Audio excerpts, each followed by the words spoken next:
makikita pa rin natin ang epekto ng Intertropical Convergence Zone or ITCZ. Ito yung pagsalubong ng hangin mula sa ibang hating globo sa Northern and Southern Hemisphere. At ito yung magdadala ng maulap na kalangitan na may malaking tsansa ng mga pag-ulan, partikular na sa bahagi ng Palawan, Western Visayas, gayon din sa Negros Island region at sa may bahagi ng Zamboanga Peninsula. Asahan po yung posibilidad ng mga pag-ulan na maaaring magdulot ng mga biglaang pagbaha at pagguho ng lupa.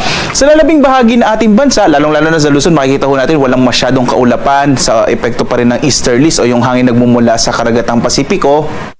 Asahan pa rin natin sa araw na ito, mainit na panahon pa rin maranasan sa malaking bahagi ng Luzon habang malaki din yung tsansa ng mga thunderstorms sa hapon hanggang sa gabi. Posible nga kasi sa mga susunod na araw, susunod na linggo ay muling iiral na itong hanging habagat or southwest monsoon. Kaya aasahan na ng mga kababayan natin sa mga susunod na araw at susunod na linggo, mas mapapadalas na yung mga thunderstorms sa hapon hanggang sa gabi. Sa ngayon naman, wala tayong minomonitor na anumang low pressure area.